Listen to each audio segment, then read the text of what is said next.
Our current system must die because Revelation 13 said it would.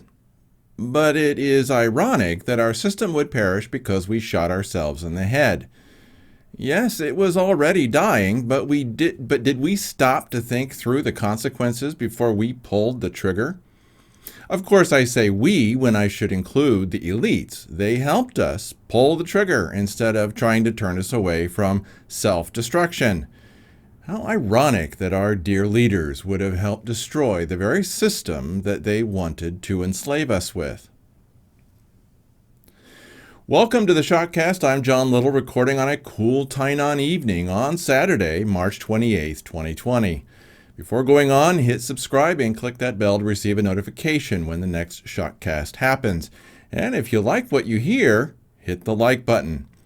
All of that really helps get visibility for Mega Shock and the Shotcast, and if you didn't like it, well, you know what to do. Also, subscribe to the Shock Letter and receive my articles in your inbox at theshockletter.com. You can also find my posts on Facebook and Twitter. I have 2 books that you can read for free for now. They're called When Jacob Returns and Ezekiel's Fire. And believe it or not, there are ways to keep the Shock Letter from going to the spam folder by following certain easy instructions. Oh, and there's a curated list of important articles on this topic on the main article on omegashock.com, and you should pay attention to the first one. You can find links for all of that below. Now let's get back to today's topic. Why our system must die, this self-inflicted wound. When I started Omega Shock back on the 22nd of August, 2011, I was expecting that our collapse would be a bit flashier. I thought that maybe the Iranians would launch an EMP attack, or maybe the Chinese or Russians might do it. And a few other possibilities came to mind over the years, but I never thought that we would collapse our economy and destroy our way of life by shooting ourselves in the head. And yes, that is exactly what we have done. As bad as the Wuhan coronavirus might be, did anyone stop to think that the cure was worse than the disease? Yes, making everybody stay home and eat Cheetos for a month will slow down the spread of this virus. But the people proposing such a response have not stopped to think about how many lives will be destroyed because we did that.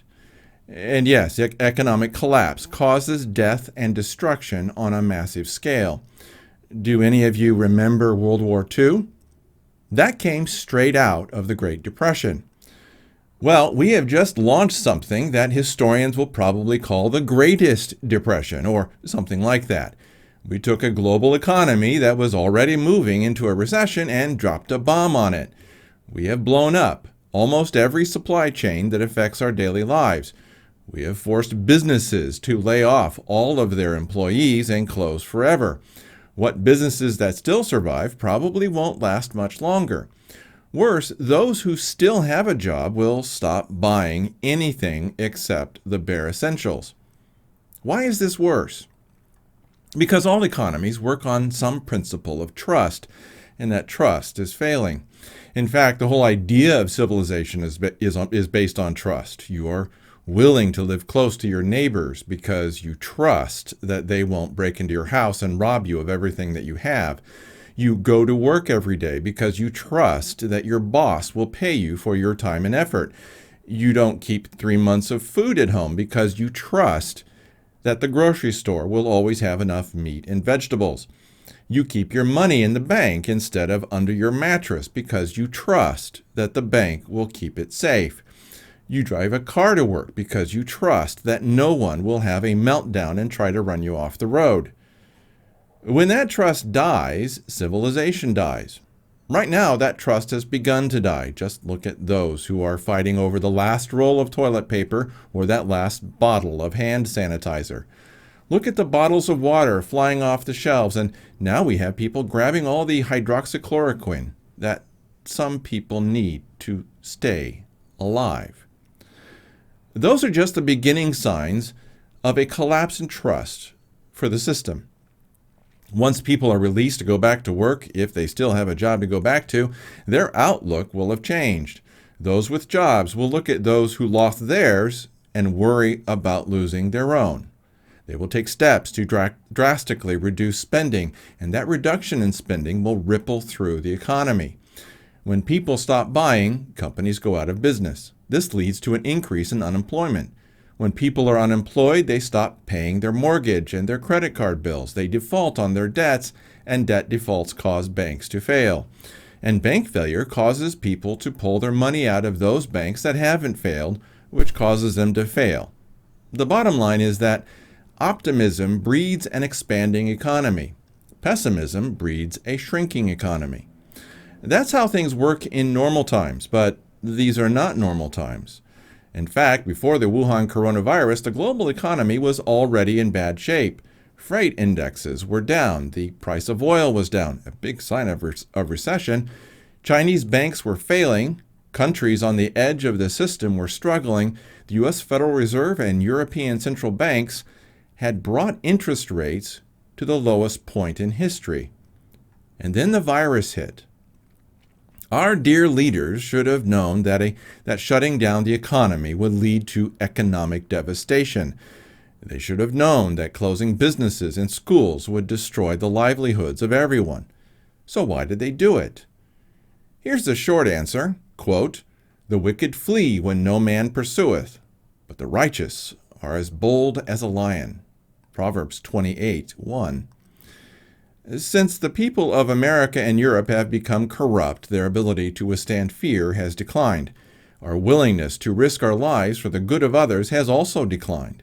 We are certainly not the generation that fought to end slavery during the American Civil War. We aren't even like the generation that defeated the Nazis and Imperial Japan during World War II. But I said that Proverbs 28 was the short answer. That indicates that there is a longer answer, and there is. In addition to our basic sinfulness, there are four main parts to the reason why we shot ourselves in the head. The first, media hysteria. Both mainstream media and social media were whipped into a frenzy by graphic imagery coming out of Wuhan. Opportunistic central bankers needed to shift the blame from themselves to a virus. Institutional epidemiologists. Well, when all you have is a hammer, every problem is a nail. And yes, that is a bigger problem than you think. Government. Hysterical people demanded that governments do something, so they did, and gave themselves more power while they did it. Others might want to add other factors into this rolling disaster, but this really isn't a complex problem. A wicked and fearful populace, spurred on by short-sighted, greedy, and psychopathic institutions, dove headlong into the abyss. How utterly stupid. I would like to say that it didn't need to happen this way, but that's not true. Revelation 13 speaks of the seventh head receiving a deadly wound. So the Bible says that our system had to die. So it will. But did we really have to shoot ourselves in the head like this? Lord willing, I will get into those four main reasons next time. Tune back in next time for the next video. Well, that's it for this Shotcast. If you appreciated this video, hit like. Then hit subscribe and that little bell. Also leave a comment. I look forward to seeing what you have to say about what was said here.